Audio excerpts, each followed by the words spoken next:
Good morning, PT on Ice Daily Show. I am Dr. Lindsay Huey, lead faculty for extremity management, along with Dr. Mark Gallant and Dr. Eric Chacones. I'm so pumped to be with you on a clinical Tuesday. It's my favorite day of the week. Definitely say good morning and hello if you're watching. I'm so excited again to be here with you. Before I dive into today's topic, eccentrics are the way, I want to tell you a little bit about our course offerings right now. We are super stacked with live courses this weekend. We are all over the map. We have cervical spine happening in New York, and we have our own extremity management in Cheyenne, Wyoming with Dr. Mark Gallant. It's sure to be a stellar time with lots of laughs. You're really going to enjoy that weekend. I wish I could be there. And then we have clinical management of the fitness athlete in Minneapolis, Minnesota. And so we also have lumbar spine management. And then pretty much every weekend we are stacked with live courses. So please jump in and join us. And particularly extremity management, we'd love to have you in the fall because we have a lot of courses coming up. There are also online courses that are happening in September and October, and then even in 2022 we're scheduling some of our courses. So please check it out on ptonice.com. So back to today's topic. Thanks for all these waves. I love them. Eccentric training is the way. And for my Mandalorian followers, you kind of get my nerdy humor with it's the way. But what I mean by that is it's really the path to improving range of motion in the extremities, particularly when you're loading at end range. When we hear eccentric training, we typically associate this with tendinopathy, right? It's highly supported in the literature. We know that you need to load to increase capacity and resilience of that tendon. So it's kind of a no-brainer. But what if we started associating eccentric training and loading with motion restoration and resilience? Before I talk more about eccentrics and the benefits of eccentrics on our overall system, I want to dive into the word mobility a little bit, because this has been a term that's been thrown around in the fitness and health industry, and it can be associated with lots of different health behaviors like performing pails and rails, foam rolling an area, smashing a body part with a lacrosse ball or tennis ball, and or just a sequence of static stretches. In the physical therapy world specifically, we talk a lot about if you've done a joint mobilization, you want to follow it up with some self-mobility work to maintain gains of motion. But really, what is the goal of mobility, or with all those associated activities that I just mentioned? No matter which activity you choose to do for your mobility, what they all really have in common is they're attempting to access and own a movement that was either previously painful or that there was an inability to access that movement due to a perception of stiffness or tightness. And so I will say in physical therapy, again, we typically associate restoration of movement with or range of motion with static passive stretching, where we gradually progress the body into more end ranges with longer hold times, or a mix of both. As irritability reduces, we'll tend to increase that length of hold and that amount of excursion or range of motion, gradually introducing the nervous system to more passive tension. If you've been to a cervical spine management course on the weekends or an MDT course, you've heard the magic happens at end range by Robert McKenzie. And this is really true in the extremities as it relates to recovering motion. And not only do you need to access that motion, but you need to load it to own it. So mobility work in and of itself creates this window of time for improved motion. But if it's not followed up with that end range loading, you're really missing the boat. We are missing the boat as a profession. You have provided a super temporary access pass to the movement with mobility work. But what if we can do better? And how can we do better? So again, I say eccentrics are the way to that long-term access. So a little review of things we all know. Eccentric strengthening is a lengthening muscle contraction. It's the most challenging muscle contraction when we compare it to isotonic or isometric.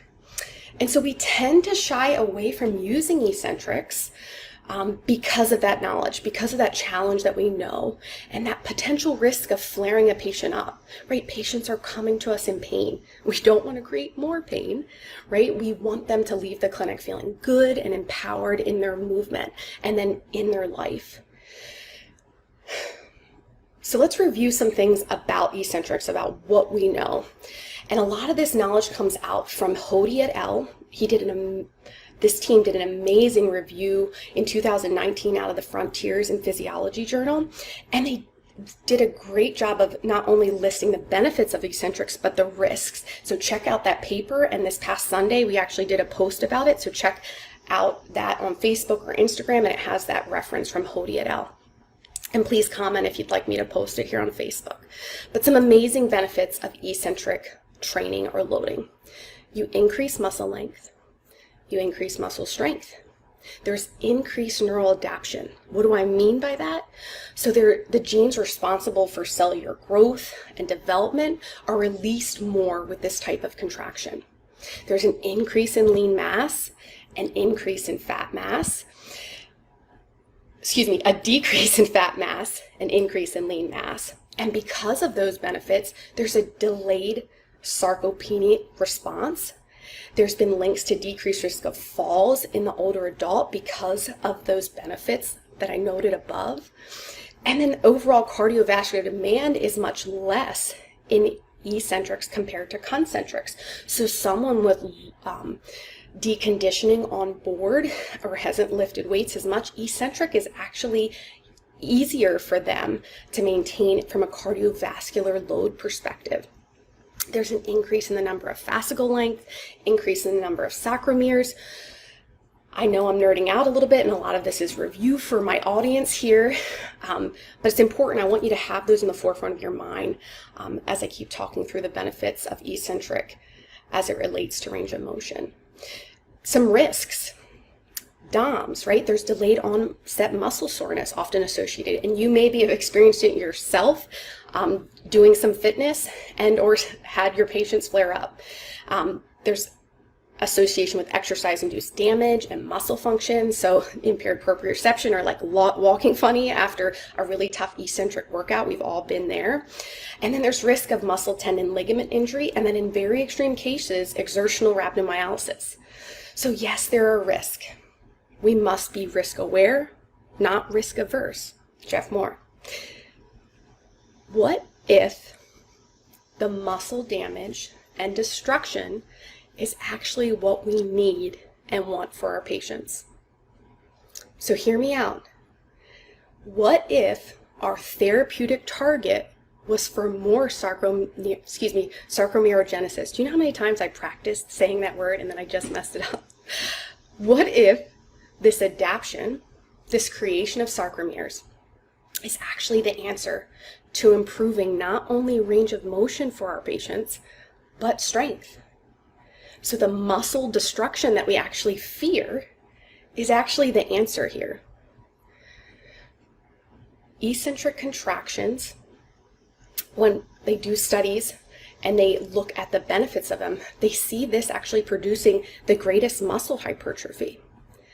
And this hypothesis is supported time and time again in the literature, that eccentric loading increases muscle protein synthesis, that there's greater increase in intracellular anabolic signaling and gene expression. So it's that cascade of local tissue changes Mark Gallant referred to last Tuesday and the last few weeks, actually. Check out those PT on Ices if you haven't yet. They're great.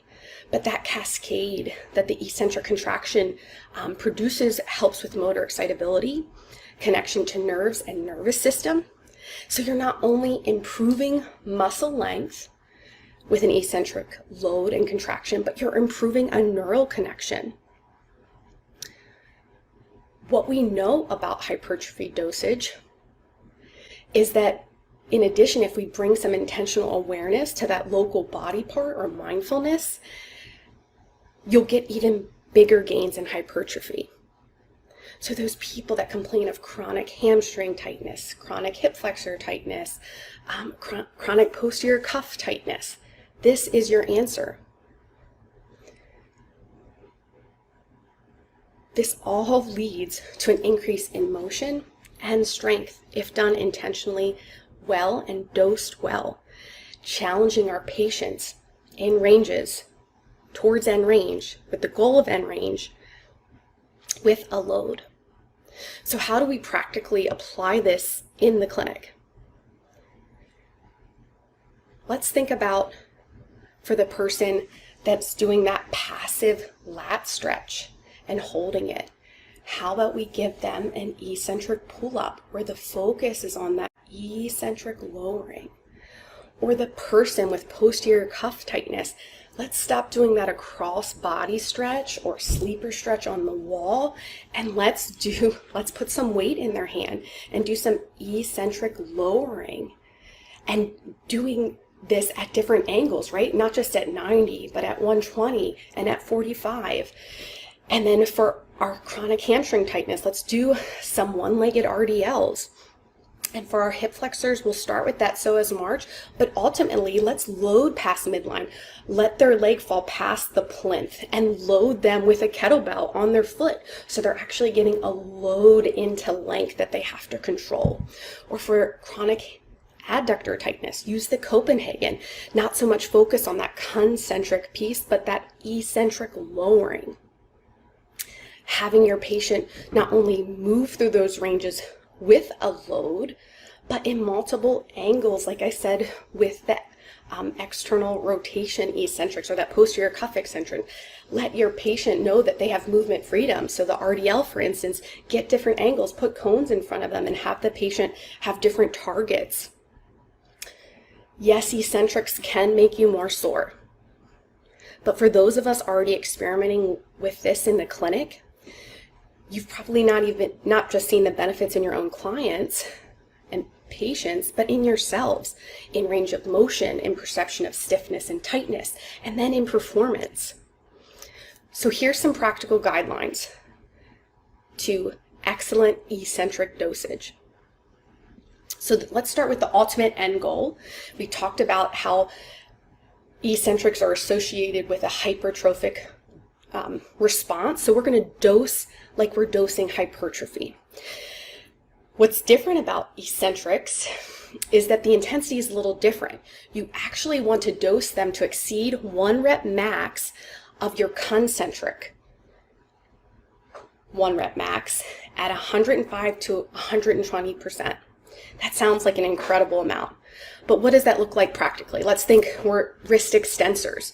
For instance, if the patient's 1 rep max concentric is 10 pounds, you're going to prescribe 12 pounds, and you're just going to focus on that lowering phase. We are going to go with that sweet spot of 3 sets of 10 with a 90-second rest, with a frequency of 3 to 4 days a week when we're dosing hypertrophy, with an overall time duration of 6 to 12 weeks. So we're putting in the work here to build strength and length. For some people are probably thinking, Lindsay, this is going to flare my patients up. This seems a little too intense. The way to minimize risk and flare-ups is to start with a moderate dose. So I told you that end goal is 105 to 120% of that 1 rep max of your concentric. Start with 40 to 80% of your 1 rep max concentric, especially with that person with high irritability and pain. And have a 3-week or 3-session ramp up, depending on how many times you're seeing that patient. And the cool thing about eccentrics is the more you expose your body to them, your risk for flare-up and pain decreases because the body has exposure to that movement. It's no longer fearful of that movement or that load. And for HEP prescription, use lighter loads for home that can be done daily or every other day, depending on the frequency you see that person in the clinic. But know that end stage intensity and goal of frequency. And then in a nice, easy way, that we do this with tendinopathy, you can do with patients when you're dosing eccentrics is follow the 24-hour rule. Have patients monitor their own symptoms. This creates autonomy and awareness, and let them know 3 to 5 on an MPRS scale. That's the goal, not to exceed that. So if they do exceed that, that's an overdose. And if they're not feeling it at all, you've probably underdosed and can go a little bit heavier. Discuss the possibility of DOMS, but not in a nocivic way, and again, one that promotes autonomy through monitoring response to pain, or response to movement via the MPRS scale. To build a resilient system that has full range of motion access, you have to load at end range. And some of you are thinking right now, Lindsay, not all of my patients have full range of motion. Start where your patient's at, right? Load them in that range and gradually progress them. As Mark Gallant always says, all roads lead to load and extremity management. We want to give our humans the ability to move and control motion in a purposeful, enriching way, whether that's walking at the mall with their friends, weeding in their garden, taking out the trash, hiking, biking, mountain climbing, whatever the thing that gets them jazzed in life. We have a responsibility to help them move autonomously and pain-free. People are coming to us in pain. If we can help them live a more meaningful life through eccentric loading earlier in our care, we've doubled our dividends, because we're not only improving range of motion and access to motion, but we're increasing strength, we're increasing hypertrophy, which leads to improved performance, improved quality of life, decreased risk of injury, decreased falls risk for the older adult, and then decreased pain recurrence and overall disability. So I challenge you, who's listening and who listen later, to sub a static stretch this week for an eccentric load. Remember to dose well and purposely to your human. Help your humans access movement, own movement, and load movement well.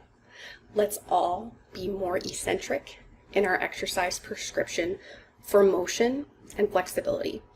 Thank you for listening today. Happy Tuesday. It was awesome to be with you all today.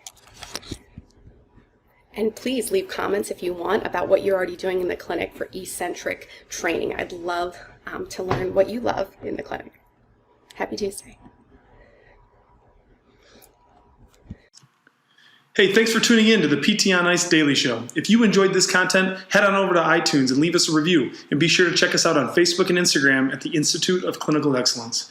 If you're interested in getting plugged into more ICE content on a weekly basis while earning CEUs from home, check out our virtual ICE online mentorship program at ptonice.com.